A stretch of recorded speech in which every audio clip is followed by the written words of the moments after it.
성령 강림 후 제15주.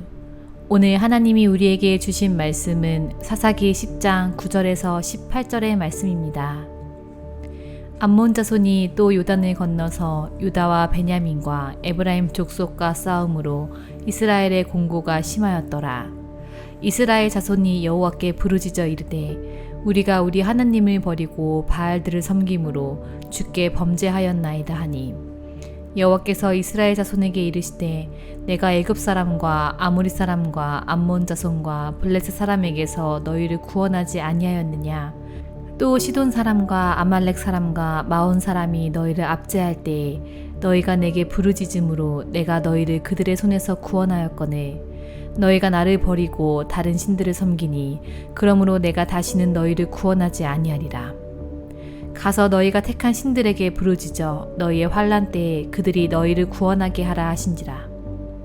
이스라엘 자손이 여호와께 여쭈되 우리가 범죄하였사오니 주께서 보시기에 좋은 대로 우리에게 행하시려니와 오직 주께 구하옵나니 오늘 우리를 건져내옵소서 하고, 자기 가운데서 이방 신들을 제하여 버리고 여호와를 섬김에 여호와께서 이스라엘의 곤고로 말미암아 마음에 근심하시니라.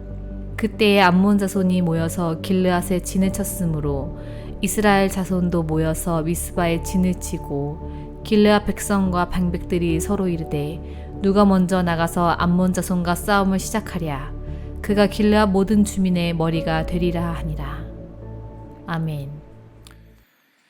아멘. 우리 사사기 강의 26번째 시간입니다. 사랑하기 때문에 라는 제목으로 오늘 말씀을 나눌 텐데요. 여러분, 지난 시간에는 우리가 소사사 2명에 대해서 우리가 살펴봤었죠. 혹시 누군지 기억나십니까? 네, 이라는 사사는 없었는데요. 네, 졸라와 야일이라는 사사였습니다. 두 사사. 이들은 총 45년 동안 사사로 활동을 했었죠. 굉장히 긴 시간이었습니다. 그런데 이 두 사사들의 특징을 보면 어떤 특징이 있었습니까? 외부의 침략이 단 한 차례도 없었다는 거예요. 단 한 차례도. 자, 그러면 이 45년의 시간은 어떠한 시간이다라고 말씀을 드렸죠? 하나님이 이스라엘 백성들을 온전히 다시 회복시키는 시간이었다라는 것을 말씀을 드렸습니다. 그래서 우리가 지난 시간에 회복에 대해서 말씀을 나누었어요. 그런데 마무리가 조금 좋지 않았습니다. 왜냐? 분명 회복은 되었습니다. 그러나 문제는 무엇이냐? 다시 그들이 하나님을 버리고 또 이방신을 섬기기 시작했다는 것입니다. 자, 여러분, 우리가 자녀를 키우다 보면, 또 아직 우리가 자녀일 때를 돌아보면 그럴 때가 있죠. 잘못된 일을, 우리가 잘못을 저지르고 훈계를 받고 또 괜찮아질 때쯤 되면 또 사고를 치고, 그런데 그때마다 여러분, 부모의 마음 어떻겠습니까? 부모의 마음 막 혼을 내기도 하지만 그 마음 속에는요, 막 애가 잘못된 길로 가지 않기 위해서, 그리고 그렇게 막 그런 마음으로 훈계를 하겠죠. 잘못된 길로 가지 않기 위해서. 그리고 때로는요, 다 알아요. 자녀의 마음을 다 알면서도 그냥 넘어가 줄 때도 있어요. 또 반대로 막 너무 화가 나는 그 화를 주체하지 못해서, 그래, 그럼 너 마음대로 한번 해봐라. 네 마음대로 해봐라. 하고 싶은 대로 해봐라. 이렇게 할 때도 있습니다.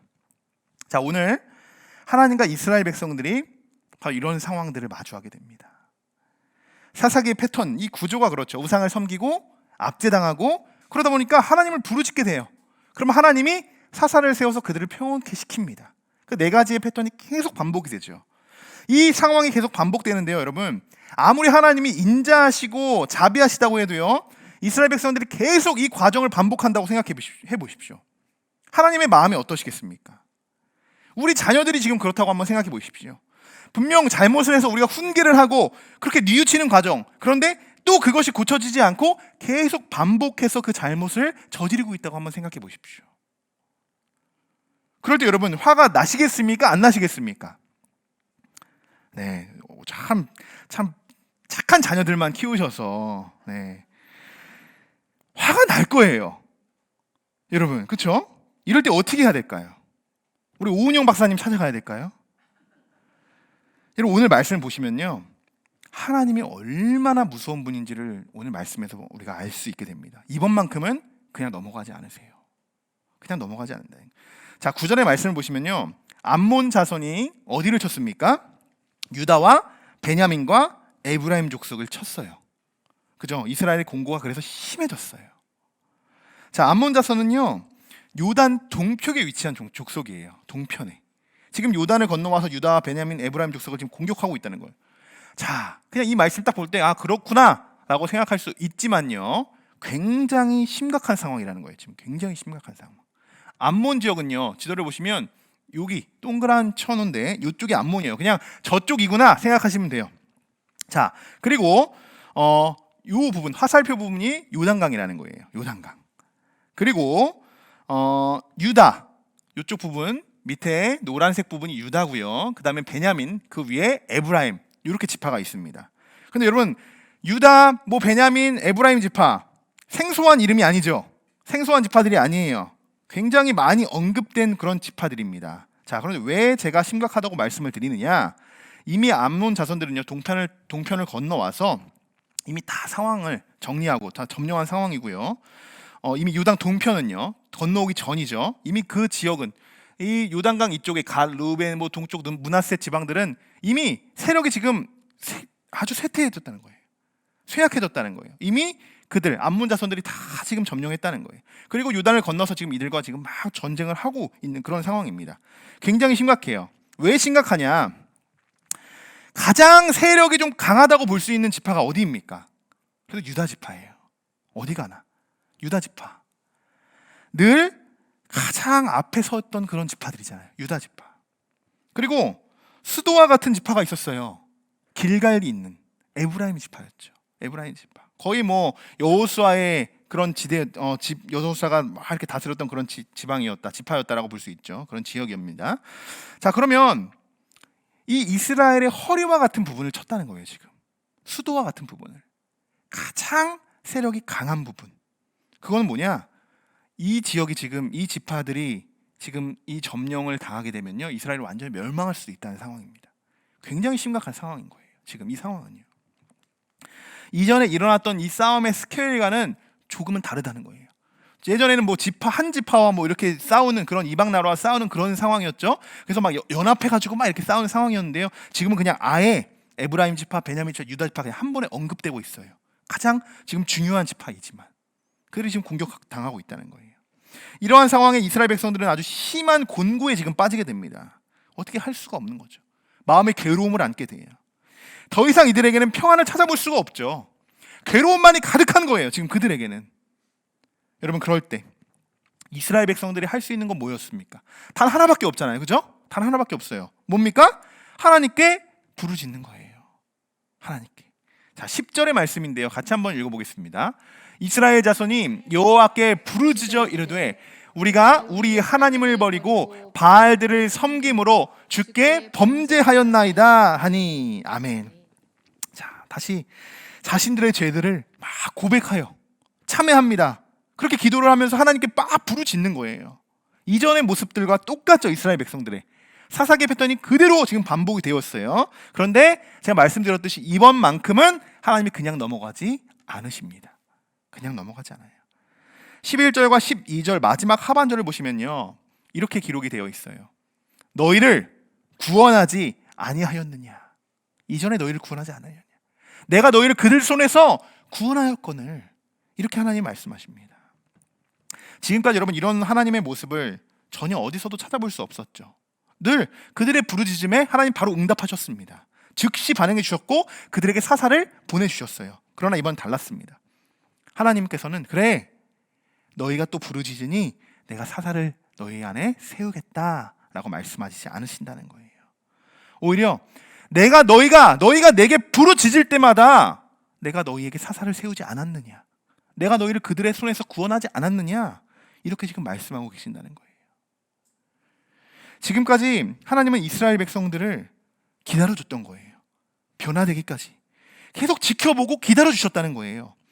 이번에는 내가 사사를 세웠으면서 이스라엘 백성들, 내가 사랑하는, 우리 사랑하는 이 자녀들을 내가 다시 구원해줬으므로 이들이 다시 범죄하지 않겠지? 나만 섬기겠지?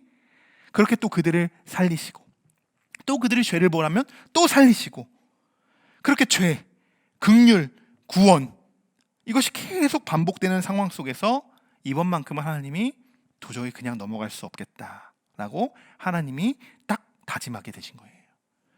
아주 단단히 그들을 벌하십니다.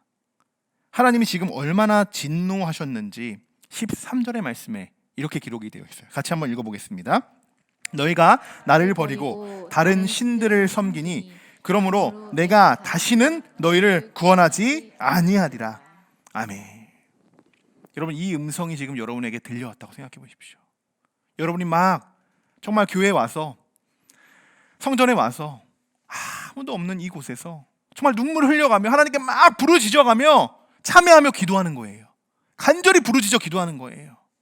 그런데 하나님이 여러분에게 들려주신 메시지는 바로 이겁니다. 내가 너희를 구원하지 않을 것이야. 내가 너 기도에 응답하지 않을 거야.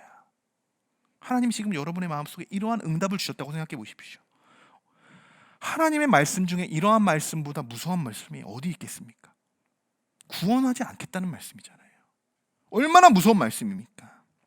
여러분, 하나님이 우리를 구원해 주시지 않으면요, 우리에게는 아무런 소망이 없는 거예요. 사라지는 거예요. 모든 것이 사라지는 거예요. 미래와 희망도 사라지는 거예요. 그렇게 무서운 말씀이라는 거예요. 그렇게 하나님이 여러분 왜 그렇게 진노하셨습니까? 그걸 잘 생각해 보십시오. 우리가 지금 성경 통독을 하고 있죠. 이제 오늘이면 구약이 끝나요. 내일부터 이제 신약이 들어갑니다. 한 70일 정도만 더 읽으시면 일독을 하게 돼요, 여러분들도. 그러면서 여러분 지금 구약을 쭉 읽어보셨어요. 그러면서 한번 그 패턴을 한번 보십시오. 하나님이 언제 가장 하나님이 진노하셨는가? 언제 하나님이 진노하시고 화를 내고 이스라엘을 벌하시지? 언제였을까요? 언제 어떤 순간들에 하나님이 가장 질투하셨을까요? 화나시고 진노하셨을까요? 벌하셨을까요? 오늘 13절에 정확히 말씀하고 계세요. 너희가 나를 버리고 다른 신들을 섬기니. 여러분, 다른 거 없습니다. 하나님께서요, 가장 진노하시는 그 큰 이유는요, 우상숭배라는 거예요. 우상숭배. 하나님이 가장 싫어하는 것이고 십계명 돌판에도 쓰여 있죠. 나 외에 다른 신을 섬기지 말라. 나 외에. 계속 반복해서 짓는 죄도 하나님의 마음을 거스르죠. 그죠? 어떠한 죄든 계속 반복해서 거스르는 거 하나님이 계속 근심하십니다. 마음에 아파하실 거예요. 그런데 그 반복해서 짓는 죄가 하나님을 버리는 우상 숭배니 하나님의 마음이 얼마나 아프시겠습니까? 말할 것 없이 너무나도 아프시겠죠. 사랑하는 성도 여러분, 하나님이 지금 저에게도, 우리에게도, 여러분들에게도 진노하고 계실 수 있습니다. 우리가 너무 쉽게 죄에 대해서 우리가 생각하고 그냥 넘어가 버리는 것일 수도 있어요. 죄를 지어도 그래, 다시 또 회개하면 되지. 뭐 죄 지어도 다시 성전에 가서 우리가 참여하며 기도하면 되지. 그럼 하나님이 용서해 주시지. 물론 용서하시죠. 긍휼한 마음으로 용서하십니다. 그런데 언제까지 용서하실지는 하나님 마음이에요.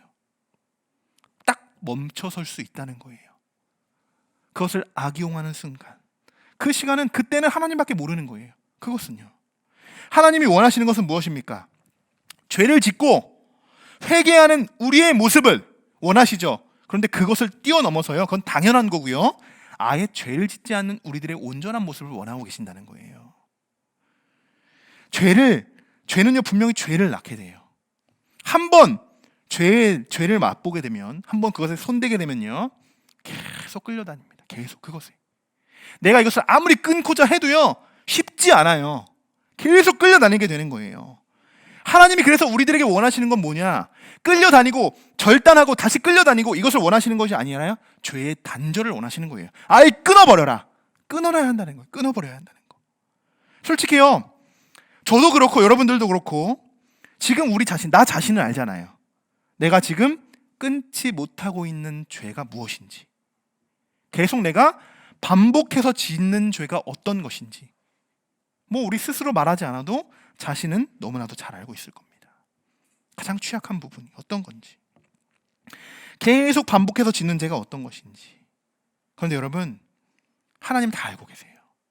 하나님 분명 우리의 모든 것까지 다 알고 계십니다. 하나님 앞에서 감추려고 해도 감출 수가 없어요. 자, 그러면 여러분, 제가 여러분에게 질문을 한번 드려볼게요.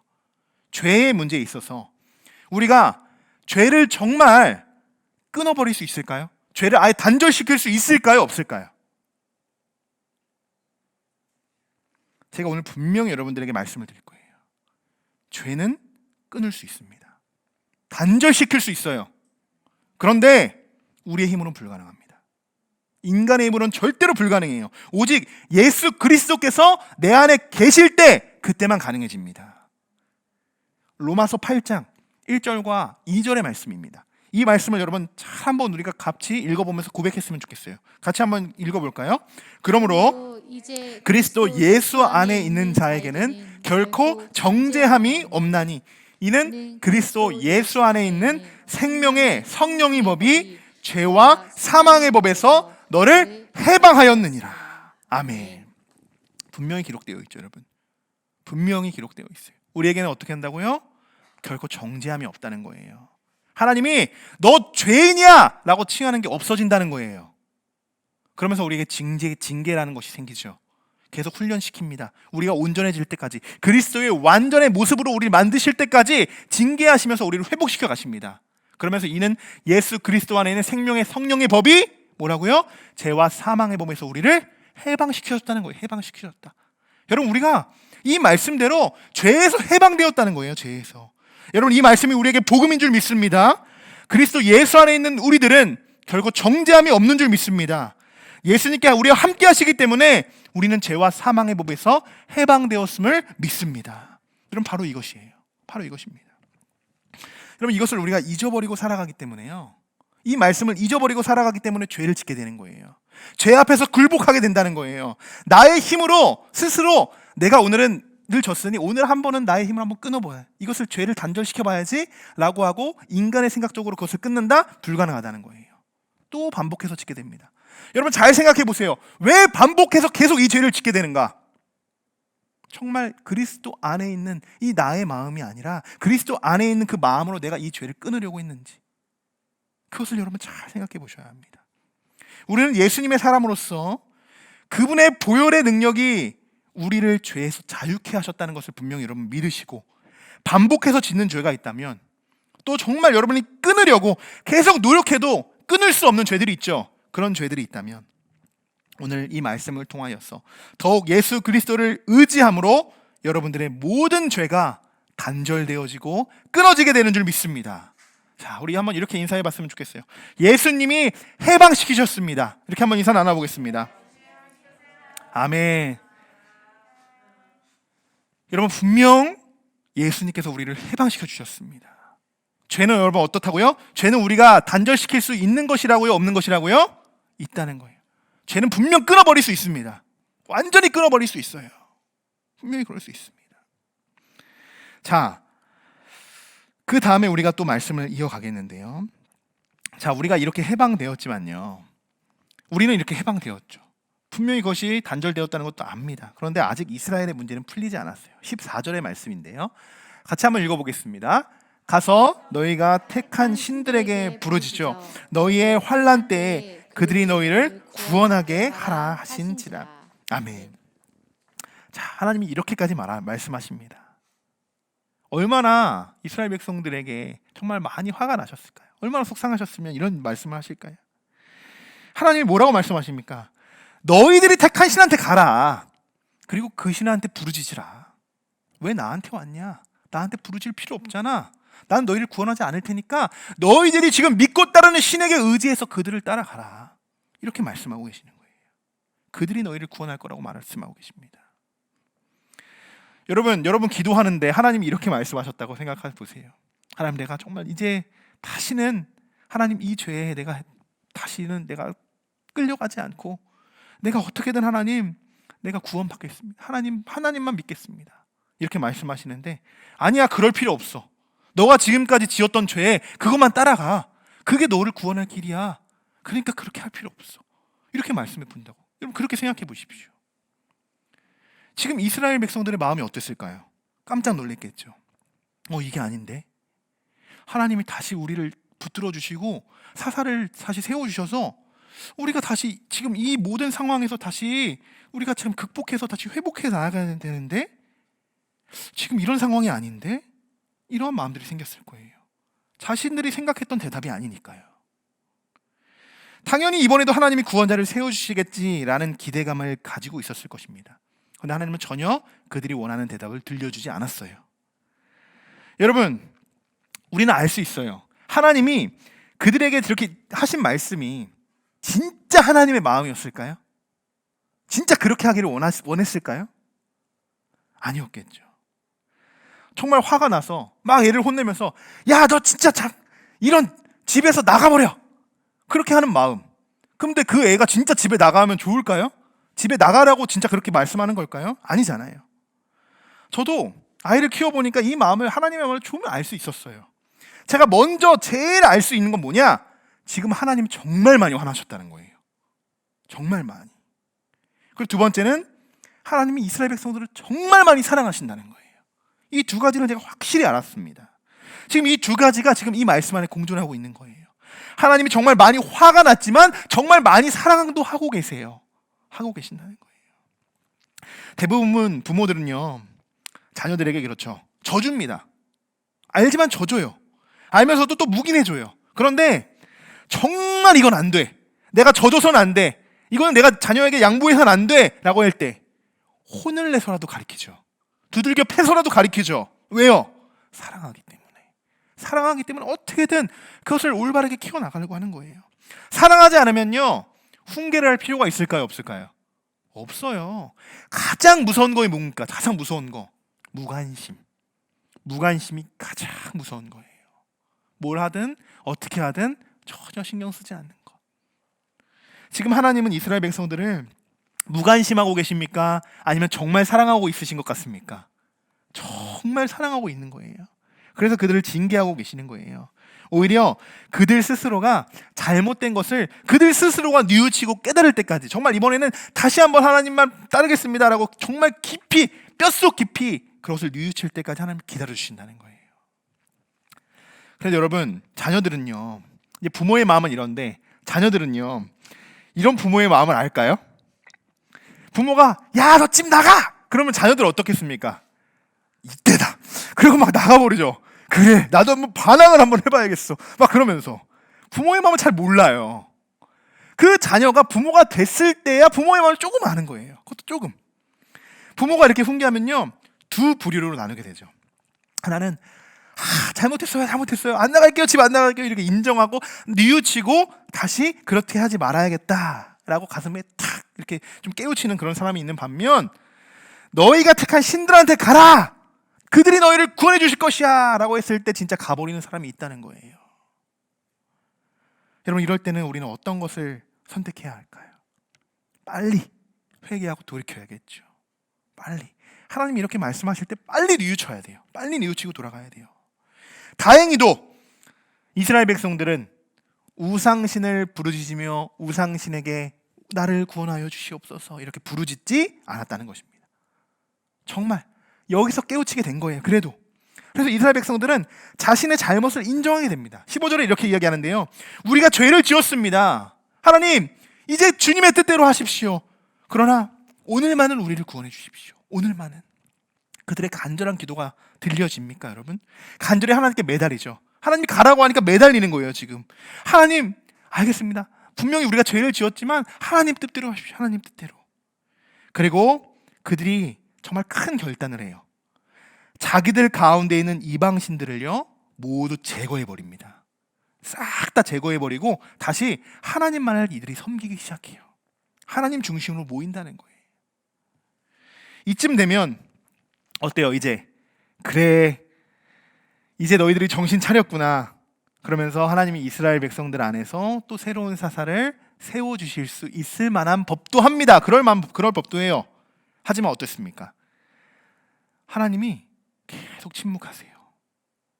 지금부터 한마디도 하지 않으십니다. 한마디도 하지 않으세요. 그저 그들을 계속 그냥 지켜만 보고 계세요. 그러나 마음을 돌이킨 이스라엘 백성들을 바라보면 하나님의 마음이 어떻겠습니까? 마음에 근심이 쌓이게 된단 말이에요. 너무나도 마음이 속상하겠죠. 16절의 말씀입니다. 같이 한번 읽어보겠습니다. 자기 가운데에서 이방신들을 제하여 버리고 여호와를 섬김에 여호와께서 이스라엘의 곤고로 말미암아 마음에 근심하시니라. 아멘. 자, 이게 하나님의 마음이고요, 이게 부모의 마음이라고 생각합니다. 이 근심은요 어떤 근심일까요? 사랑의 근심이다 라고 이렇게 말씀할 수 있어요.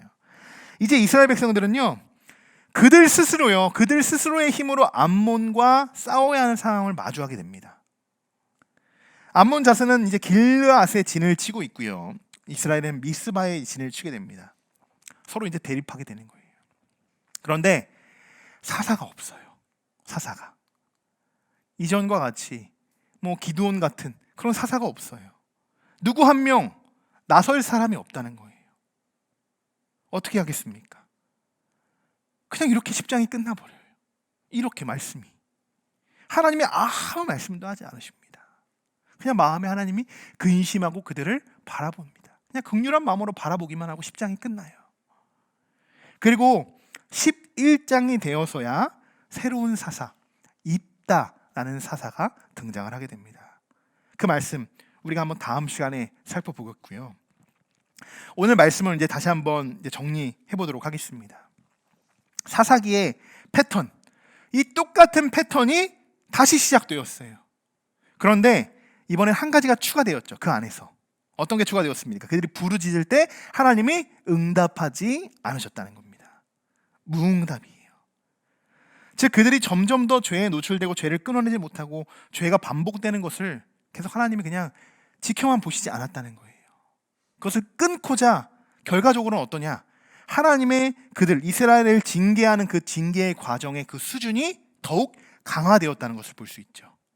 이제는 그냥 가만히 있지 않으십니다.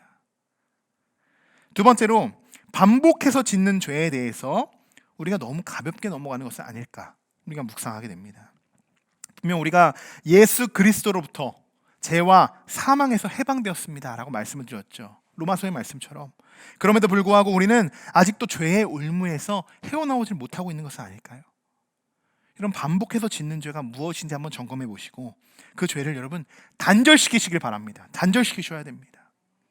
마지막 세 번째, 하나님이요 여러분이 단절시키지 못하는 그 죄 때문에 계속 반복해서 짓는 죄 때문에요 어떻게 하고 계십니까? 근심하고 계십니다. 나 때문에 지금 슬퍼하고 계신다는 거예요. 나 때문에, 나의 죄 때문에. 여러분, 나의 죄 때문에 나보다 더 아파하시고 나보다 더 슬퍼하시고 나보다 더 고통스러워하고 계십니다. 그 이유가 뭡니까? 오늘 우리 말씀의 제목처럼 사랑하기 때문이에요. 사랑하기 때문에 우리의 죄를 바라보시면서 우리의 죄악된 모습을 바라보시면서 뉘우치지 못하고 우상 숭배하는 우리들을 바라보시면서 사랑하기 때문에 근심하고 계신다는 것입니다. 사랑하는 성도 여러분, 오늘 하나님이 우리에게 주신 말씀을 우리 마음속에 여러분 깊이 새기면서 예수님의 능력으로 우리의 모든 죄들을 물리치고 죄를 아예 단절시켜 버리시는 저와 여러분들이 되시기를 주님의 이름으로 다시 한번 간절히 축원합니다.